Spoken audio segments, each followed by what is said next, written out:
네, 이제 다가오는 바이든 시대를 우리는 어떤 관점으로 보고 어떤 부분들을 준비해야 할지 자세한 얘기를 들어보겠습니다. 미중산업경제연구소 조용찬 소장 나와 계십니다. 안녕하세요. 예, 안녕하십니까. 네, 바이든 이제 차기 대통령이 내년 1월 20일에 취임을 하게 되잖아요. 취임과 함께 이제 가장 먼저 어떤 정책들을 좀 내놓을까요?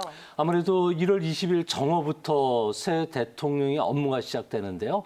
바로 국제 기후 변화의 틀이라고 할 수 있는 파리 협정 복귀에 사인할 것으로 보여지고요.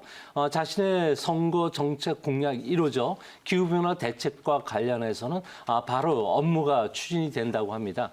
2050년까지죠. 온실가스 배출을 제로화시키기 위해서 청정 에너지뿐만 아니라 환경 관련 업무에 1조 7천억 달러를 투자를 하게 되고요.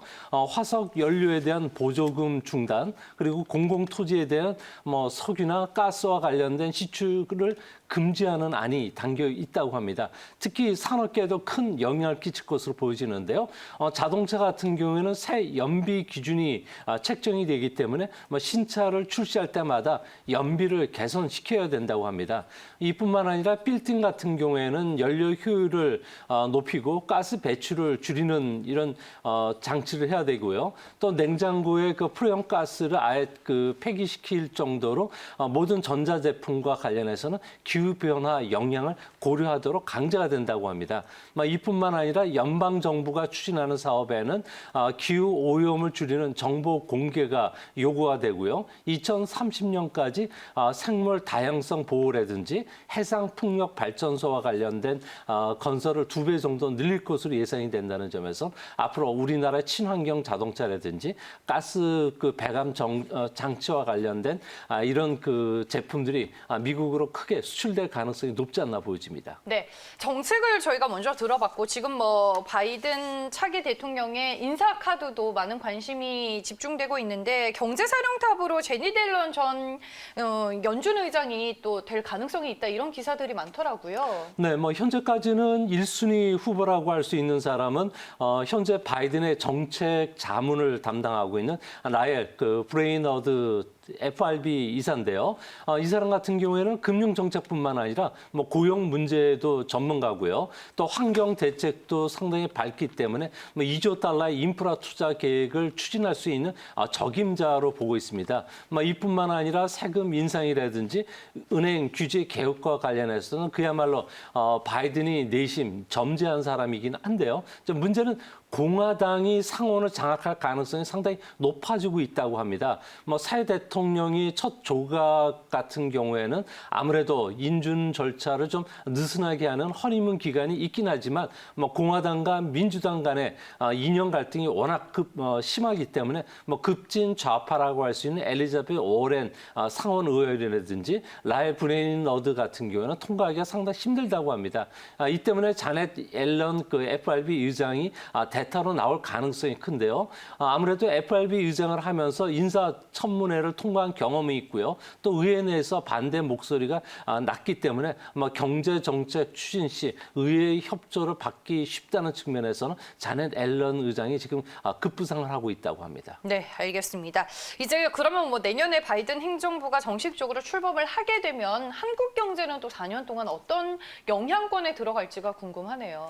네, 바이노믹스가 시작이 되면은 재생에너지라든지 공공 인프라에 4년간 2조 달러가 투입이 되고요. 또 사회 보장까지 합치면은 세출 규모가 10년간 무려 10조 달러 규모라고 합니다. 이 정도는 미국 GDP에 차지하는 비중이 매년 5% 정도가 되기 때문에 2022년 미국 경제 성장률 같은 경우에는 3% 가까이 올라갈 가능성이 크지 않나 보여집니다. 이뿐만 아니라 바이든 같은 경우에는 예측 가능한 경제 정책 또 무역과 관련해서는 국제 통상 질서를 존중하기 때문에 무역량이 크게 회복이 될 가능성이 큽니다. 이로 인해서 우리나라 전기차 배터리라든지 친환경 자동차 같은 경우에는 RCEP 부분에서 해당이 안 됐지만 미국의 수출이 크게 늘어날 것으로 보여지고요. 이 때문에 현대경제연구원 같은 경우에는 바이든 효과로 한국 경제 같은 경우에는 수출 증가 효과가 0. 0.6에서 2.2% 정도 늘어날 것으로 보여지고요. 아마 경제 성장률은 0.1에서 0.4% 정도 올라가기 때문에 RCEP와 함께 우리 경제를 끌어주는 큰 힘이 되지 않을까 보여집니다. 네, 알겠습니다. 뭐 다양한 무역과 교역에 또 길이 열릴 수도 있다라고 말씀을 해주셨는데 바이든 이제 정부가 앞으로 동맹국과 함께 대중국 포위망을 더 촘촘하게 구축하는 것을 또 목표로 하고 있다 이런 얘기가 있던데 우리나라는 그럼 지금까지와는 좀 다른 형태의 뭐 선택을 좀 강요받거나 그렇게 되지는 않나요 앞으로? 네, 지금 네. 당장 여러 가지 측면에서 미국과 같은 목소리를 내야 된다고 바이든 정부에서 이야기를 하고 있는데요.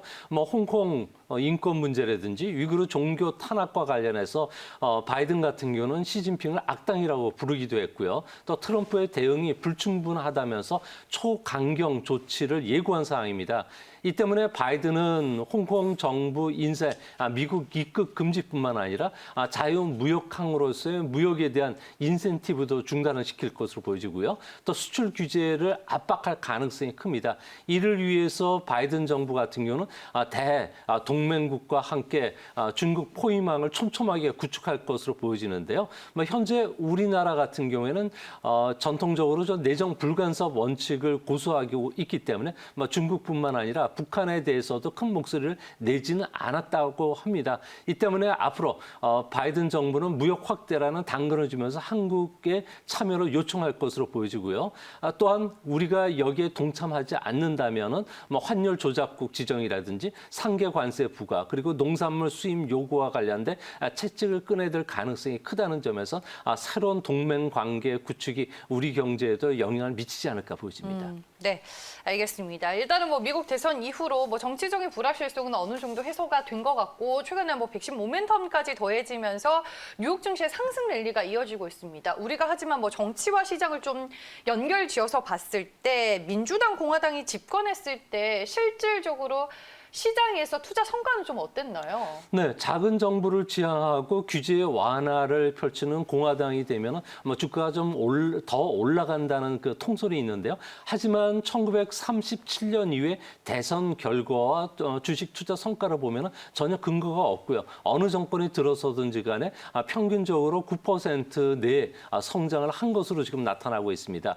아무래도 투자 성과를 결정짓는 것은 정권이 아니고요. 가계 수입이라든지 저축이 얼마나 빨리 주시장에 유입되느냐가 결정이 되고요. 또 한 가지는 금리나 물가가 하락하는 시점, 그리고 또 세 번째는 많은 산업에서 그 서프라이 체인이 글로벌화라든지 생산 자동화를 이끌고 여기에 따른 생산성 향상뿐만 아니라 주가 수익이 기업 수익이 주가를 끌어올리는 것으로 나타나는데요. 이제 앞으로 바이든 정부 같은 경우에는 큰 정부를 지향하고 확대 재정 정책을 추구한다는 점, 그리고 법인세 증세가 주시장에 영향을 미칠 가능성이 크기 때문에 결론적으로 1월 5일 조지아주의 그 상원 결선 투표가 앞으로 바이든 정부의 재정 확대에 큰 역할을 할 가능성이 크기 때문에 그 시점에서 주시장도 한 번 더 올라갈지 아니면 조정을 줄지 결정이 될 것으로 보여집니다. 네, 알겠습니다. 오늘도 저희가 바이든 시대에 대한 얘기를 잘 들어봤고요. 지금까지 미중산업경제연구소 조용찬 소장과 함께했습니다. 고맙습니다.